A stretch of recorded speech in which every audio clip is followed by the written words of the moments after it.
Flywire. These are much lighter. I can already feel the difference. And from all the reviews I've read, I've listened to, is that they're more narrow, they're more snug. And that's the thing with the two, they're comfortable, but they feel like they've stretched out over the years. And I have very narrow feet. I don't need a wide toe box. This toe box is more narrow, so this should be more snug. I got my true to size. I'm a size 8, so I went with a size 8. My size 8s for my Romaleo 2s are a little bit big, but I like to wear thicker socks for them. So I'm dead stock these babies. I'm dead stock. Today is a pull day. I won't be squatting till Friday, so you'll just have to wait. But I'll snap you guys into my leg session. 3, 2, 1.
My first impression of the Romaleo 3s after my first working set, 275, I'm loving them.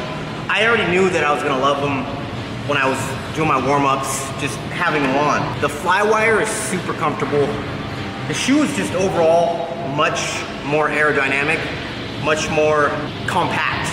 They're lighter, they're a lot lighter, and the lockdown on them is incredible.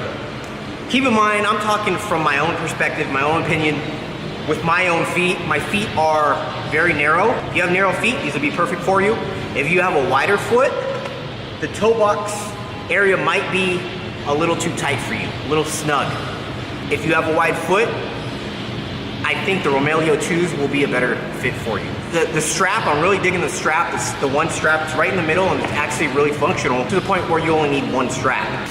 I don't even have them too snug. I'm gonna go a little tighter now. There you go.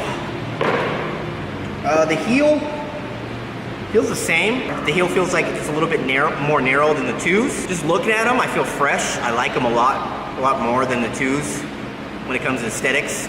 Performance-wise, I'm gonna give it 2 thumbs up. Romaleo 2s were great, but this is definitely an upgrade for me and my feet. They feel a lot more breathable along with the comfort. If you're debating on upgrading from the 2s and you have the extra money, I would say go for it, especially if you have a narrow foot like me.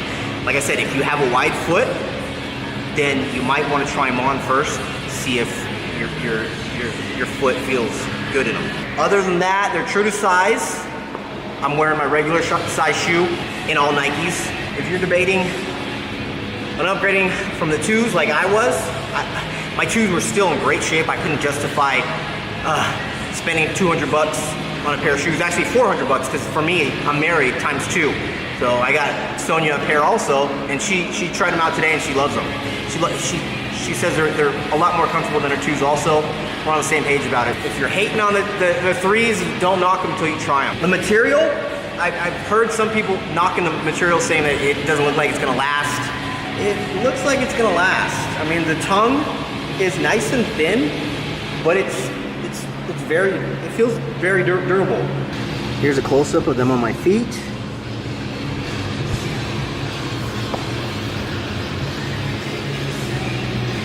The 2s, I felt like I had to really strap them down, like they stretched out over time. But these are a lot more narrow, even though they're brand new and not broken in. They're definitely a lot more snug and narrow than the 2s. They're probably gonna stretch out some after breaking them in, but I can't see them being loose like the 2s were on my feet.